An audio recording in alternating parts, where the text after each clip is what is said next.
when the rain refused to stop. Sometimes, love does not die. It rots, slowly, quietly, inside the place where hope used to live. This is not a story about betrayal. This is a story about pride and the kind of love that destroys itself trying to survive. The rain began the night Ayo asked her to wait. Not thunder, not lightning, just rain. Steady, relentless, like something knocking on a door that would never open. In Ibadan, rain has a smell. Wet earth, old memories, regret. Ayo Adeyemi was the first son. In African homes, that means something. It means responsibility before happiness, duty before desire, silence before weakness. His father owned a modest cocoa farm on the outskirts of the city. Respectable, stable, until the day it wasn't. He met Kemi in a bookstore. Both reached for half of a yellow sun. Their hands touched. She laughed. He apologized. She said, "You can take it." He said, "We can share it." And just like that, two lives quietly intertwined. Kemi Balogun was not soft. She did not believe in shrinking for love. She was in her final year of medical school in Lagos, but came home most weekends. Ambitious, focused, brilliant. She once told him, "If I ever choose you, it will be because you add to my life, not because I need saving." He loved that about her, until the day he feared it. The collapse came on a Tuesday afternoon. His father fell in the farm. Stroke. Half his body surrendered. Hospital bills began stacking like bricks on Ayo's chest. Then the truth surfaced. Loans, unpaid suppliers, threatened land seizures. The cocoa farm was not surviving. It was drowning. And as first son, so was he.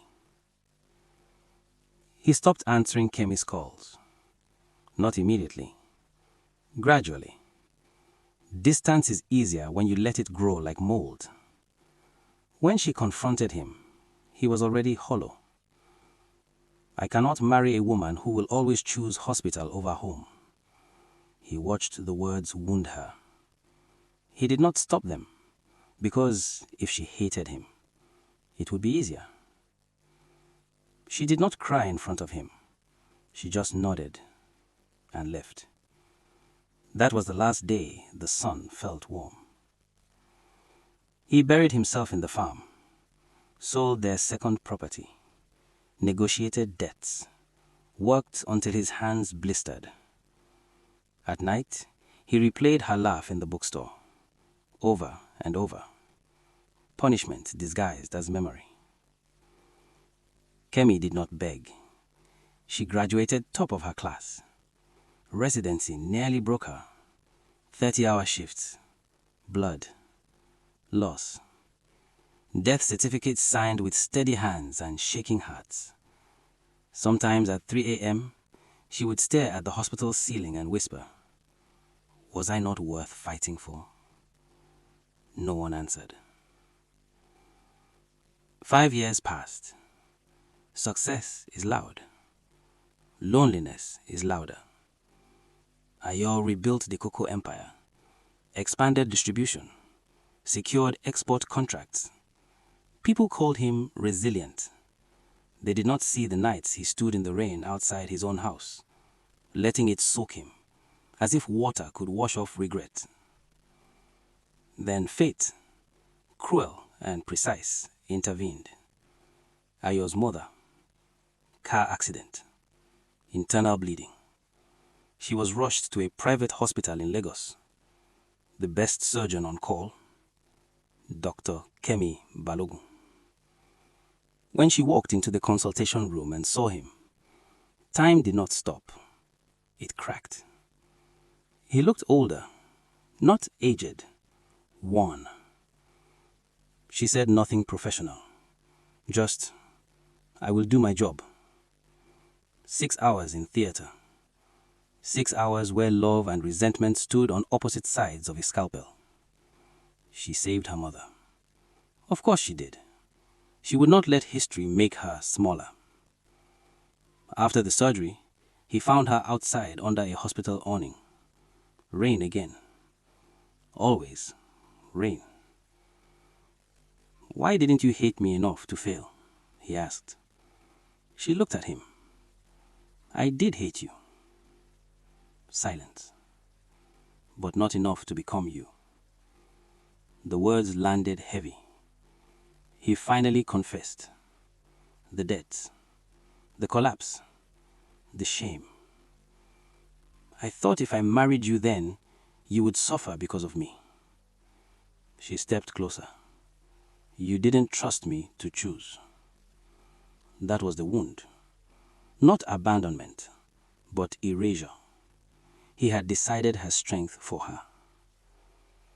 Months later, she received a fellowship offer in London.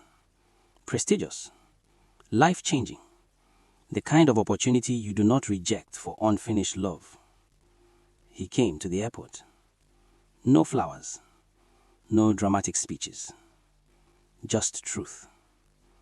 He said, I loved you enough to let you go. She shook her head. No, you loved your pride more.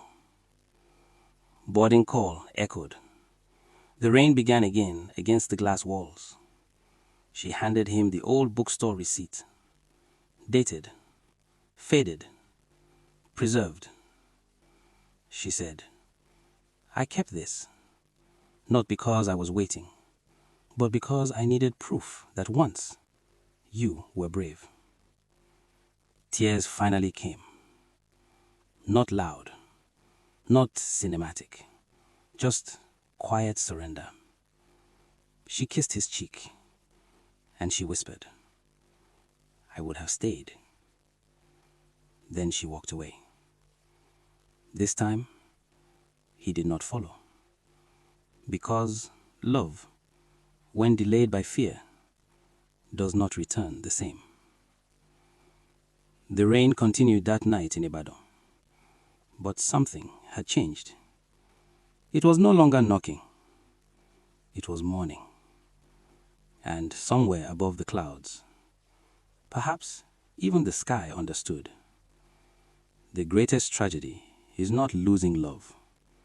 It is never giving it the chance to fight beside you. Sometimes, the storm outside is only the echo of the one within.